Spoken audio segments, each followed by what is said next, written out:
Mi chiamo Graziella Piga, vivo a Elorai e lavoro saltuariamente nell'ambiente della ristorazione.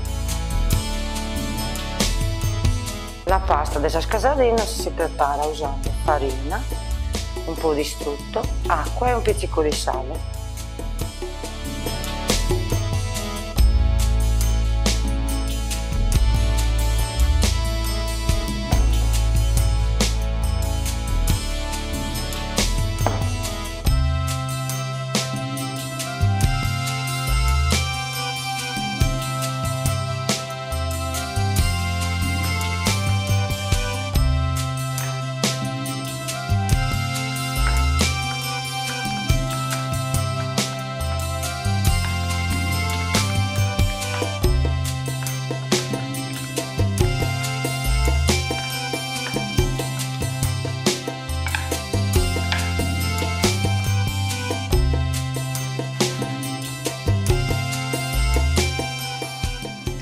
Si può prendere una ciotolina e farlo con la rotella volendo, oppure esistono anche delle forme già pronte, si stampa sulla pasta e si fa la forma direttamente.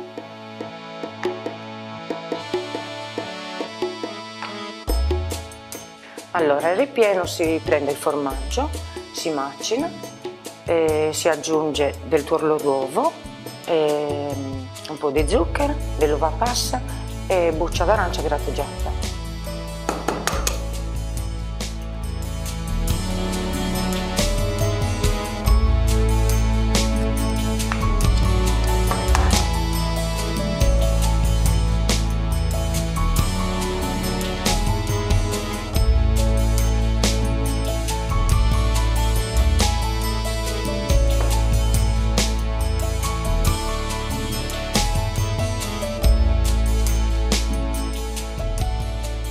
E si amalgama il tutto bene, si lascia riposare un pochino, dopodiché è pronto per essere usato.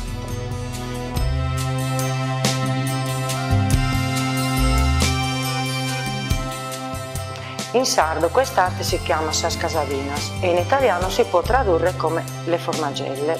Le casadine si preparano solitamente nel periodo di Pasqua, però oggi le possiamo trovare anche tutti i giorni e si fanno col formaggio di latte vaccino, leggermente acidulo.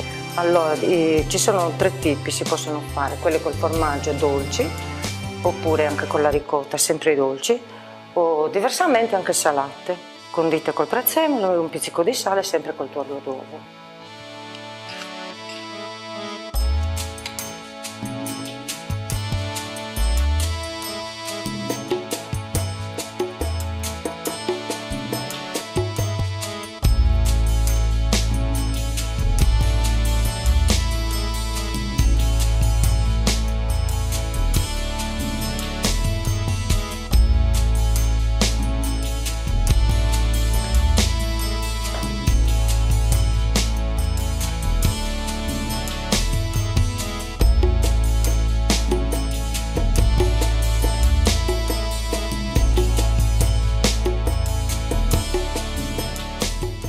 Si pizzica la pasta per fare in modo che il formaggio non fuoriesca, deve rimanere al centro.